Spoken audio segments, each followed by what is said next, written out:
Então, estamos aqui conversando com o senhor Rogério Soares de Araújo. O Barba. O Barba. Existe o Rogério Soares de Araújo, que é uma pessoa que o juiz deu o nome, e o Barba, que é a rua que deu o nome. Vamos conversar com o Barba? O Barba Sim. tem uma história muito bonita, né, que vai nos ajudar a entender essa situação da população em situação de rua, pessoas que eventualmente se envolvem com droga. Quem é o Barba? Então, o Barba é uma pessoa que nasceu nas ruas de São Paulo. Assim, quando ele nasceu, a mãe o abandonou numa calçada na Vila Mariana, na rua Doutor Araújo Neto.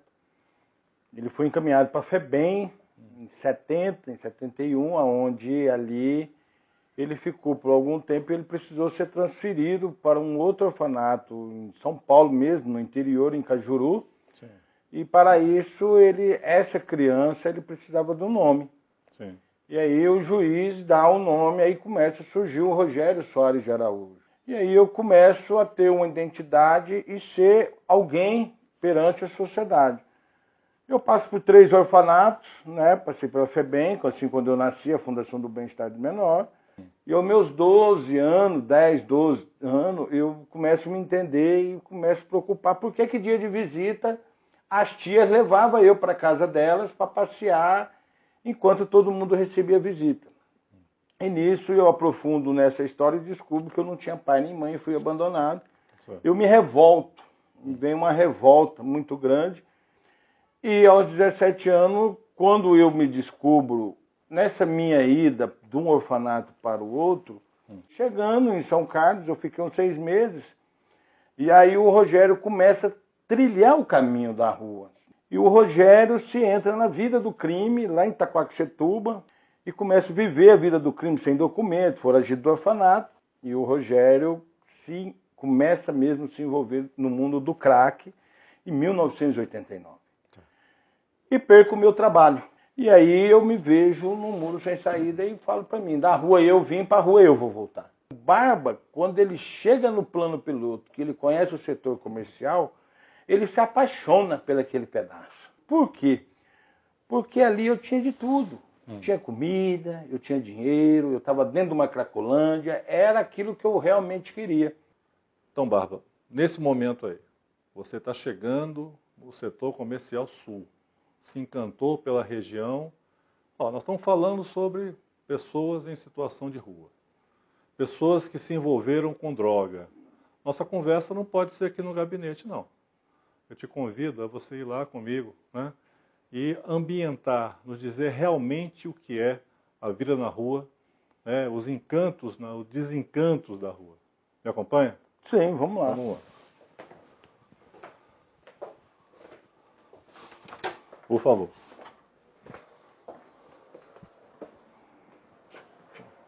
Setor comercial sul, exatamente no chamado buraco do rato. Quais são as memórias que se afloram nesse ponto aqui? Vem a memória da gente, no primeiro momento, não são coisas boas, porque a gente viu muitas coisas ruins aqui, no buraco do rato. Quando eu convivi aqui, era muito mais movimentado, então eu tenho lembranças não boas. De pessoas brigando, levando paulada, confronto por causa do tráfico, por causa de dívida, porque o buraco em si, ele é um espaço, ele é uma garagem. O que é o buraco do rato? O senhor vê, é um espaço que num ambiente que nós temos mau cheiro, existe muito lixo aqui, mas as pessoas, elas convivem, elas convivem aqui, elas dormem aqui, entendeu? Porque a droga leva a isso. A droga leva a pessoa a esse tipo de risco, principalmente o crack. Porque o crack, ela entra na vida da pessoa, primeiro porque as políticas públicas não funcionam, entendeu? E porque se o governo realmente oferecesse educação, moradia, escola, investisse na educação.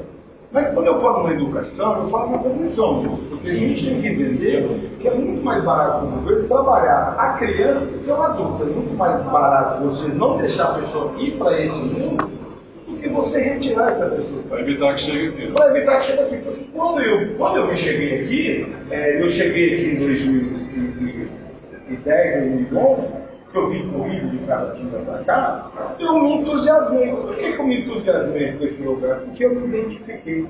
Porque eu era um morador de rua, eu era um viciado em droga, e aqui é uma Cracolândia, então eu cheguei da minha casa. Aqui é a casa de quem é um usuário, é um doente no mundo do álcool das drogas, e a gente não se importa com limpeza, com mau cheiro, porque as drogas, elas mesmo nos conduzem para esse mundo. Então é um buraco do rato que a gente fala que é um lugar. São galerias. São galerias que se o senhor for trazer na memória, se o senhor for buscar a memória disso aqui seria uma lapa, seria um ponto aqui que o senhor pode ver aqui que hoje as lojas aqui estão tudo fechadas. Mas isso antigamente era muito. Era vivo, né? Era vivo, nós tínhamos aqui casa de shows, casa noturna. O que acabou com isso? Primeiro começou com a prostituição.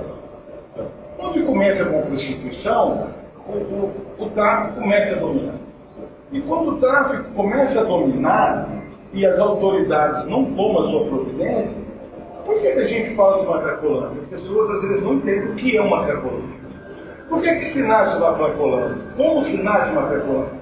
Uma Cracolândia ela só se nasce onde tem droga. Não existe Cracolândia que não tem droga. E a Cracolândia ela só nasce onde tem a população de luxo. Que é uma moradia mesmo, é um espaço que eu, quando era doente, eu gostava de viver, que aqui é minha residência, eu moro dentro de uma Cracolândia. Então, o próprio crime, ele cria essa dinâmica desse lar do morador de rua. Porque, quer sim ou quer não, o senhor é protegido na casa do senhor. Por incrível que pareça, isso aqui, para quem está na rua, é uma proteção. Ele vem para cá, por que ele vem para cá? Porque aqui nós estamos no setor comercial sul, né? Um lugar nobre. Se o senhor pegar aqui, nós estamos a poucos metros da sede da Caixa Econômica, nós estamos a poucos metros do Banco Central do Brasil, né? Do comércio local. E por que isso aqui é uma segurança? Porque em cima transita a sociedade, muita gente. E aqui embaixo a gente se sente seguro. O usuário de droga se sente seguro. Então eles se refugiam. As pessoas ficam aqui, dormem aqui. Isso é normal. O cara. Esse é o ambiente do usuário. Esse é um ambiente. Esse é um ambiente adequado para quem o problema o que faz isso, o que faz a pessoa conviver nesse ambiente é a droga. Só convive nesse ambiente quem tem o vício do carro. Eu fiquei sem tomar banho 4 meses. Então a droga ela traz coisas que você não compreende. Como é que uma pessoa consegue dormir numa sujeira dessa? Como é que eu consigo deitar aqui, ministro, e do lado eu mesmo defecar? É uma coisa inexplicável. Mas o que acontece? É assim. A droga é assim, o crack é assim. O que precisa mudar? Consome a sua vida. Exatamente. Agora, como é que sai do mundo desse? Eu tive um apoio muito grande. Porque a pessoa, quando está no vício do álcool da droga, nem a família acredita mais. É que pessoas das mais variadas classes sociais começam e elas fazem o seguinte, elas usam, aí depois elas ficam extremamente arrependidas, mas o uso compulsivo faz ela voltar. E aí o barro faz muito bem essa coisa daí, devido até um momento que ela não sai mais daquele. Ela começa a vir sem querer, parece que é sugada por eles. Qual é o significado dessa frase aqui, para quem está no buraco do rato? Nós temos uma frase muito forte: a morte nos espera. O buraco do rato, ela espera de braços abertos a pessoa que entra aqui dentro. Por quê? Porque a droga, ela mata. O que mata a pessoa, geralmente é a dívida a ser conta. Há um movimento que você cai aqui para baixo, isso aqui é um cemitério. Principalmente no cemitério, quando a gente vai falar espiritualmente, independente da religião. Mas quando você tem aqui, a sua fé morre. Você olha isso aqui, ó, não tem nada. E o senhor vê isso aqui, ó, a gente defeca onde a gente dorme. Isso pra gente é normal. Isso é uma pessoa morta. Isso é a morte aqui. Porque no meio da sociedade, isso não é normal. Pra gente é normal, a gente se alimenta nesse mesmo ambiente. Então isso aqui, esse buraco do rato, quando a pessoa chega, que ela chega de qualquer lugar do país ou de Brasília, e ela começa a conviver no buraco do rato, ela já está convivendo com a morte. E às vezes muitas pessoas conseguem escapar dessa morte. As pessoas conseguem sair dessa morte, sair. O que é sair dessa morte? É conseguir sair da droga, do álcool e ressocializar no meio da sociedade. Quem se mete com a droga entra num processo de degradação. Isso tem classe social? Não, Uma determinada classe que pode aqui no buraco do rato o senhor vai achar jornalista, professor, escritor, cozinheiro, infinitas classes, entendeu? E principalmente de um tempo para cá, do tempo que a gente vem observando, vem vindo uma classe muito alta, se degradando para situações de rua por causa do crack. Quando o crack chega, o crack ele não escolhe classe social, raça nem cor. Ele entrou, a família pode ter dinheiro, pode ter a riqueza que for, porque não consegue. O problema do cara que é usuário, principalmente do crack, ele não convive em sociedade. É por isso que nós temos o nosso buraco do rato. Por isso que a gente convive aqui dentro. Como é que uma pessoa chega, o que leva a droga, o que leva a esse ponto de desistir da vida lá fora e vir um ambiente como esse no buraco do rato? Cada caso é um caso. Nós temos pessoas que veio para cá por causa do alcoolismo, depois entrou na droga. Hoje no Brasil, o que traz as pessoas para um estado de vulnerabilidade muito grande é a falta de políticas públicas, principalmente no mundo do trabalho.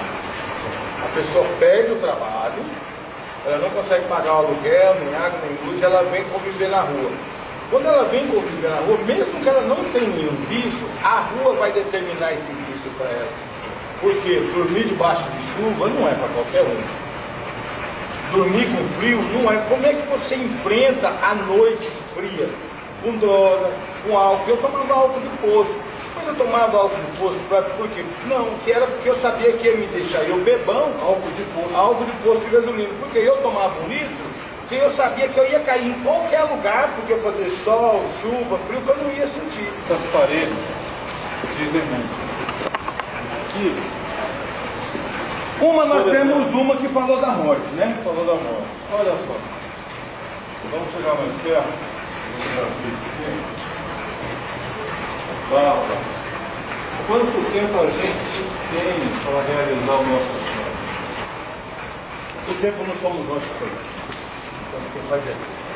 Acontece que quando eu saio daqui do setor comercial sul para dormir no hospital de base, eu saio triste. E naquele momento me deu um estado, por que eu não saio da rua? Está todo mundo triste. Hoje eu vou aproveitar isso para fazer uma coisa de alegria para mim. Aí eu peço para minha mãe para me levar para uma casa com um projeto chamado Cristolândia. É um projeto que nasceu dentro da Cratolândia e ali eu fiquei 1 ano e 8 meses. Agora, qual que é esse tempo? Cada um tem um tempo. Eu fiquei internado 1 ano e 8 meses. Eu vou para 5 anos que eu não sou usuário de drogas, que eu não bebo. Por quê? Porque eu tenho um compromisso com esse lugar, eu tenho uma missão nesse lugar. Mas alguém te ajudou. Alguém me ajudou a eu sair daqui. A gente consegue sair sozinho daqui? Impossível. Força é essa da droga que leva à degradação, que me mantém aqui? É a força da doença. O drogado e o alcoólico, ele é um doente. E hoje em dia as pessoas não tratam o drogado e o alcoólico como um doente. Quando a pessoa chega, ela chega verdadeiramente no buraco do rato, a gente mesmo já fala, coitado, para sair vai subir. Caiu na rede. Isso aqui é uma rede. Para tirar ela daqui é quase impossível. Como é que ela pode, sabe? Muitas das vezes, muitas pessoas têm saído daqui, infelizmente, por causa que brigam, levam uma facada, levam uma paulada, vai parar no hospital. Isso tem despertado, a violência tem tirado as pessoas daqui. Eu cheguei aqui em 2010, nós estamos em 2018, nós vamos entrar em 2019. Sabe quantas pessoas eu conheço que saíram daqui em 8 anos? 2 pessoas. Eu e uma menina chamada Odânia. Nós somos sobreviventes da rua. Né? Eu consegui sobreviver à rua e consegui sobreviver ao buraco, porque não é fácil. Eu acho que você chegou aqui, você chegou no fundo do poço. Chegou no fundo do poço. Aí você começa... Quantas vezes eu não pedi para morrer, falava com Deus que se eu morresse para mim seria melhor do que estar vivendo isso aqui. Então, a nossa saída aqui, ela se dá quando você começa a conversar com Deus. Deus, me ajuda. Porque Deus demonstra você não tem para quem você mais pedir ajuda. Você pede ajuda para as pessoas que vêm aqui evangelizar, as pessoas te levam você para uma casa terapêutica. Só que as casas terapêuticas hoje fazem um tratamento que é impossível o morador do lado do rato cumprir. Aonde, ministro? Que um morador que dorme aqui dentro, ele vai acordar 6 horas da manhã para ficar meia hora de joelho para ele tomar café. Isso o morador não vai. É impossível. As políticas públicas precisam começar. Aí ele vai para lá, não consegue ficar lá certo. Aí as pessoas começam a te ajudar. E você não tem. Aí quando você começa a abrir seu coração, você começa a estar entre a vida e a morte, você pensa em Deus. Aí, ministro, é só Deus que pode fazer. Mas eu queria deixar bem claro que eu tenho vontade de usar. A droga, o crack, ela é boa. Ela é fazer mal. Se ela não fosse ruim, ninguém usar. A destruição dela é que é ruim. O que não faz eu beber e mesmo se drogar. Todo mundo aqui no setor comercial sul pode beber, todo mundo pode se drogar. Quem não pode andar.